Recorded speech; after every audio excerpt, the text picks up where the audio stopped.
However, that fails to capture other support the executive renders to the municipalities, because in the main budget we have money for infrastructure, which, because municipalities fall in certain wards, so you'll find the executive, through some recommendation often through the members of the county assembly, will also support other infrastructural projects in the same municipalities. Also, we have some donor funds that go specifically to the municipalities. In fact, from a practical point of view, we have received some, for lack of a better word, some noise from other wards where they see as if the county executive is favoring these three urban areas, because they will not only budget their money, which they have planned, but will also support them using the infrastructural projects. Maybe to give you just an example, in the last financial year, you will find Keno municipality. In the main budget here, the one they planned, I think amount was 10 million. That meant we did to what we call cabro works in Keno municipality. That's 2 tenders, 5 million, 5 million. Then the main executive in the same year, we put 35 million to do cabro works. I know my senator comes from there. You'll find accelerated cabro works and tamaking in Keno. I'm sure he knows Keno CBD. He knows a place called Menta Sako, Kaga, OJ. Currently we have Gadhanji happening. We have PK. We have Karugu also happening. We have the one going down to Jerusalem. So all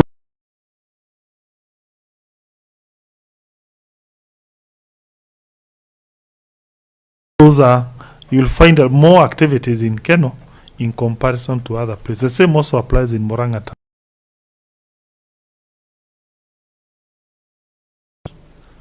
$10 million again, but now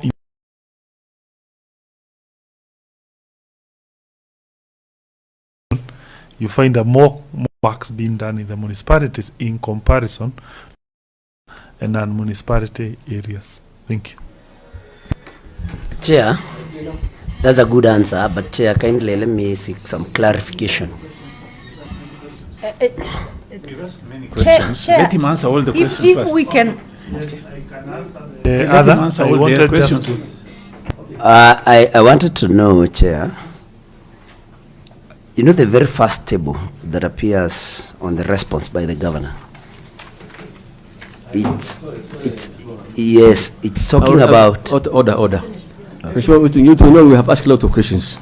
Let's finish questions and then we do round 2 for more questions again. Oh, no. You know, as if you continue interrupting. It's just a clarification on that particular one. Go ahead. And Chair, I can assure you I'll not bother you with irrelevant questions.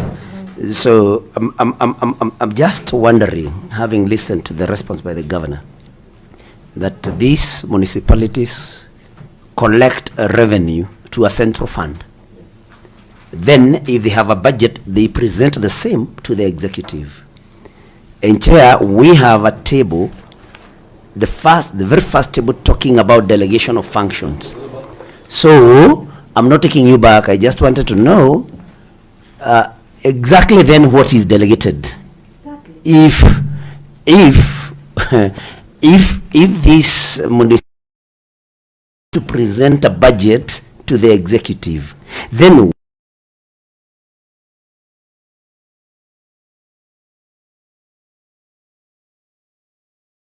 on the executive for every other item of expenditure. So is there really delegation? It's actually a yes.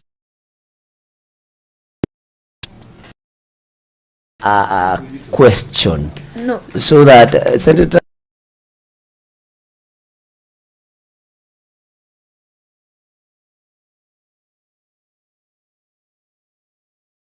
there, then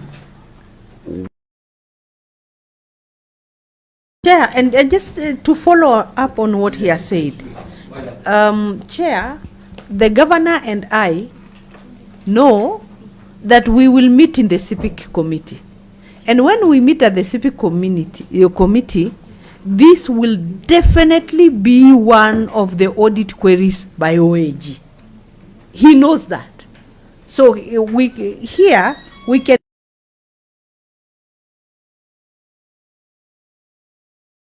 OAG on this specific issue about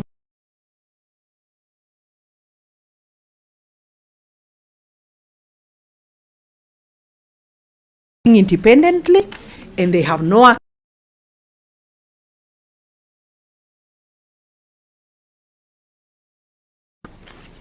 Okay.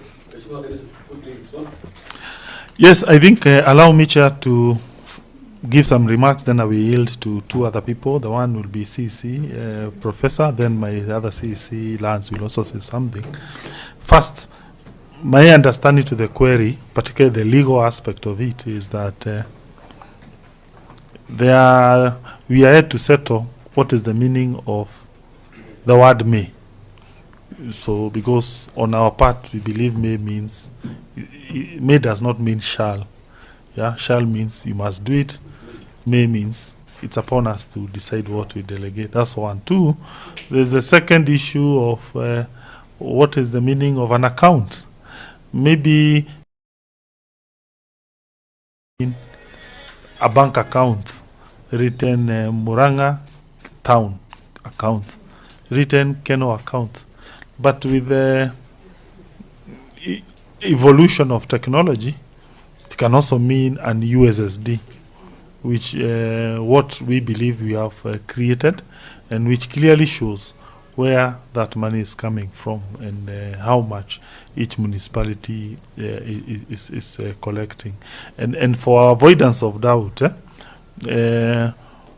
apart from us now coming to the Senate for justifying, but municipalities also undergo review by the World Bank to see whether they qualify for what we call, let's say, KUSIP grants. And some of them, they will come and look at those very good questions which are being asked, and they will see, insofar as creation of those accounts, it can be deemed as we have adhered to those rules.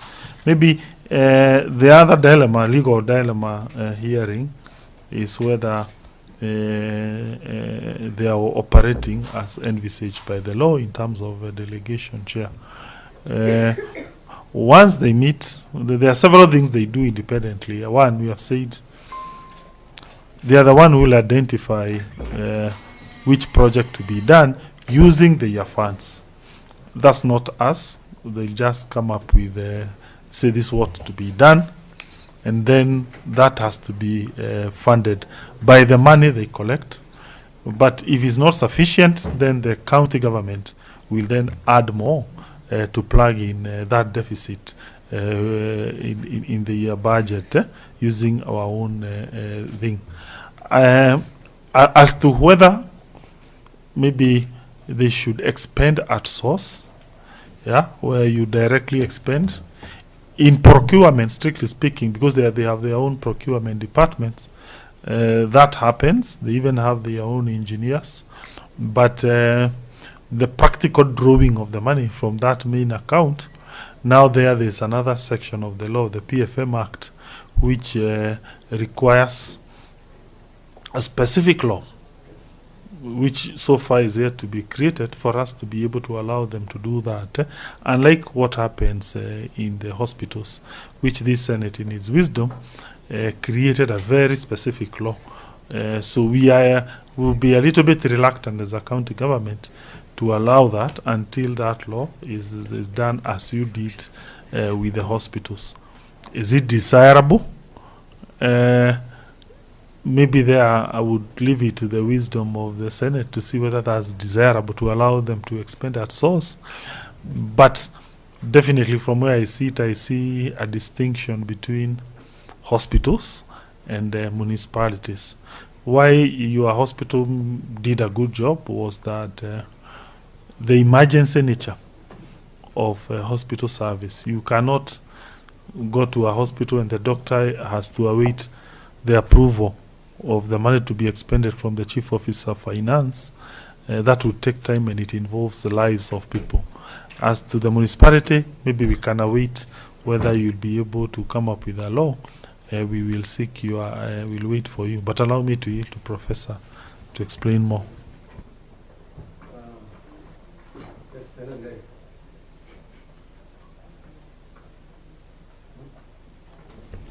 Thank you, Chair. Thank you, Your Excellency. Just to add a few points to what the Governor has said. Maybe the first is to point out that the municipalities are working very closely with the county government. And actually, in the last audit of the Office of the Auditor General, Kagari municipality and Keno municipality got an unqualified audit opinion. And so we are in this transition process because, as the Governor has said, Kangari and Keno have only been operational for the last 2 years.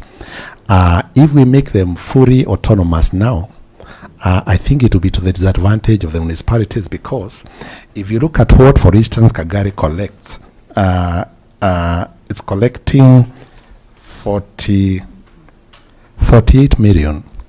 But when you look at what the county spends from the main budget for Kangari, it's much more than 48 million.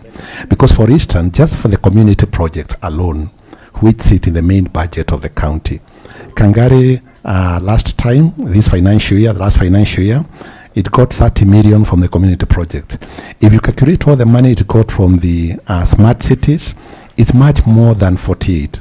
So if we make it autonomous now, and we kind of try to delink it from the main county executive budget, it will actually disadvantage the municipality. So I think we are in this transition process where we are trying to support them. Maybe in future, once they grow and they become really successful in terms of money, then the county would actually be very happy to say that we can take a back seat and then let them use the resources. But for now, we need to help them to grow, because as the Governor said, every municipality sits in a ward. We have 35 wards, and once we are allocating the budget, we make sure that the allocation to the wards is very equitable.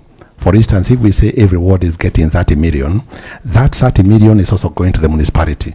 So I think we're in this transition process where the municipalities are part of an integrated whole. The integrated whole is the county, which is trying as much as possible to be efficient. So in future, we might want to delink once the municipalities become successful. But for now, we would ask for a bit of latitude where we are allowed to help them grow until they're able to walk on their feet. Thank you. Just to say, this committee is not asking for municipalities to delink. Municipalities are part of the county. So you can't talk about county and vis-a-vis municipality. What we would want is that municipalities, as anticipated under the urban areas and cities, are actually operationalized in that manner. Nothing stops Governor from sitting with your cabinet on Monday and on Tuesday sitting with board members of municipalities. So the operation, as though it is an adversarial arrangement, rather than one of your arms for service delivery in the county, is what is problematic. Actually, the question was, what does delegated mean? So did you do the Gazette notice for the record? Or what did you want when you put there that you are delegating? And how are you implementing that section 172 of the PFMA? How are you implementing the Urban Areas and Cities Act? That is actually what this committee is interested in seeing, how we actually functionalize these entities actually that pre-existed devolution, and the Constitution retained them as not another level of devolution, and the more you treat them as if they are away, the more, for your information, the caucus has been thinking that they should get a direct allocation from National Assembly to operate as if they are a third tier of devolution, which we have said no to, because they are part and parcel of the county government. So the question is, how are you effectively doing delegation? That is the question that people are asking here.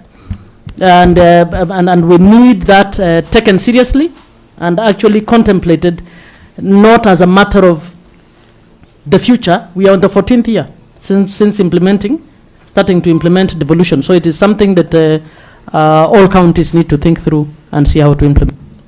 Chair, I just wanted, sorry, our first questions has not been answered, but there is something very important we need to agree on, Chair. Chair, the gazettement notices are legally binding. These are Gazette Notice 10, 101, 89, 167, 58, 18590. The Gazette Notice clearly says transfer of functions. It has been transferred. But the governor said that is not a transfer, it's a mistake.